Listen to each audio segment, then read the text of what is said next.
Good afternoon, Delaware High School. I'm the last speaker today, so after this, you guys can all go home. Hi, my name is Jessica Lee, and my talk will be on how caring less is more.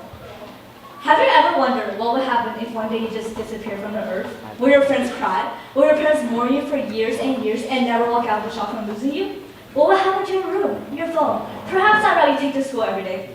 I'm sure this thought all crossed our minds at least once or twice. Maybe it's one of those haunting thoughts that you just think of, like it just parallel universes. What you should wear tomorrow to impress your hallway crush for 3 seconds. And if that cashier you talked to earlier thought you were rude. However, here's the cold hard fact. Nothing that significant is going to happen. Your friends have to keep going back to school. Your parents have to keep working to sustain what's left of their lives. Of course, they might mourn you and miss you a lot, but they have to keep living. Earth just has to keep spinning. Some people are terrified of this. So they spend their whole lives trying to do something significant, something that will make people remember them and mourn them for years and decades to come. Some significant people who live a large impact on history managed to achieve this. For example, Napoleon, Albert Einstein, and Elvis Presley. However, will that really bring us happiness? First, I think we need to define what happiness is. Different people with different morals balance their happiness on different scales.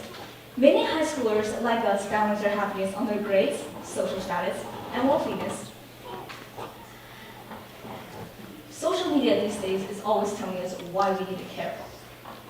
You need to have the best grades, you need to have the best classes, you need to have this insane extracurriculars. You need to have an attractive partner. You need to have the perfect followers to followings ratio on Instagram.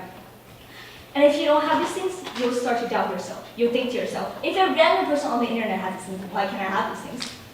And because you're doubting yourself, you'll start to think, well, I'm losing confidence. But you can't lose confidence because social media is also telling you that all they have these days is being confident, being the best that you can be, and that you're meant to do great things.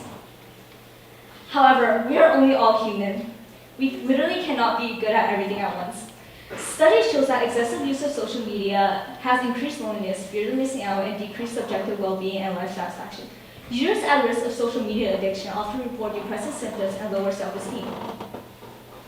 You don't want other people to think you're not confident enough, positive enough, or successful enough. However, truly confident people don't need other people telling them they're confident.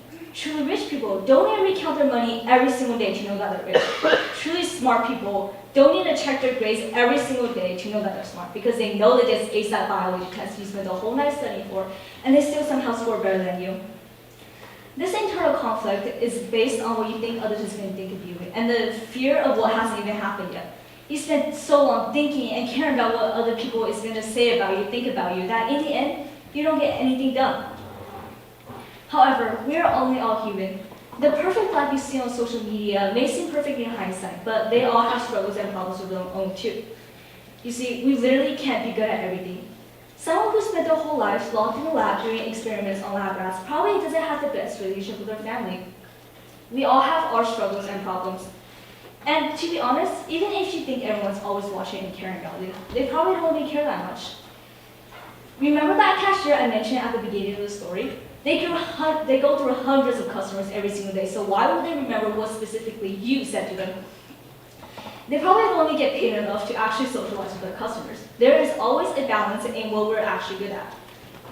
In 8th grade, in the beginning of 8th grade, I got my heart broken for the first time. My first thought wasn't to get over him, of course. My first thought wasn't to get over him, of course. I was literally obsessed with him. I will check if he's constantly viewing my story, constantly checking my profile. I vowed. This is so embarrassing. I vowed that I will live better than him, find someone better than him, and make him regret missing out on me. In a few months, I improved my style, my makeup, and packaged my life as perfect as possible. However, my problems are still there. This made me realize that living my life on the petty revenge of some middle school guy just wasn't worth it. I'm sure many girls in the audience have experienced the same thing as me, going crazy or petting over a guy who probably doesn't even care that much about you. So from this, I learned that living my life on what other people think of me just isn't it. So you may ask, how should I find happiness? Well, I think that finding happiness, a key step is just to not care that much. You see, everyone wants everything, but not everyone is willing to go through the process of actually reaching that goal. So instead of dwelling on it and mentally draining yourself because of what you can't achieve, you should choose what to actually focus on. And then learning to accept you for who you are.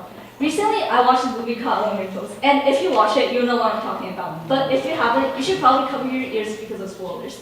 Basically, it's of this fire girl who spent her whole life preparing to take over her family business.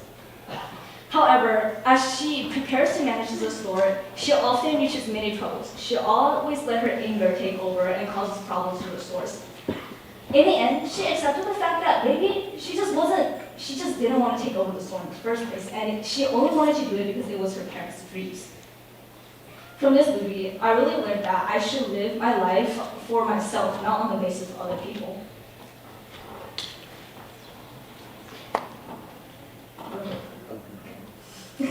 So this doesn't mean that you should deny your own feelings. This doesn't mean that you should pursue what everyone is going after. Because I want to be the US president. But am I really willing to go through the complicated process of becoming the US president? I think not. So instead of beating myself up because I'm not the US president, I would choose to focus on my actual goals and what I actually want to do. This doesn't mean that you should deny your feelings. Being self-aware is important. Firstly, we should be self-aware of our feelings. This is a strategy often used in therapy to help us learn what our basis of the real problem is. Being not caring doesn't mean that being happy-go-lucky all the time. It means that you should embrace your emotions and thoughts and work your way around them. Embracing our imperfections is a key part in our self-improvement journey. We should be a little bit less imperfect and a little bit more imperfect and a little bit more wrong today, so we can be a little bit more perfect and a little bit less wrong tomorrow. So this also doesn't mean that you should be an entitled person or have a role model mindset, because how would you know if you never tried? This means that you shouldn't always just assume you're going to fail or get rejected, but you should just go for it. Because even if you fail or get rejected, that's what makes you a better you. This also means that you should know your faults, what you don't want to do and what you want to do, and ignore people who just does not directly affect you. You will never live life if you consistently search for the meaning of life. You will never be happy if you keep on searching for what happiness consists of.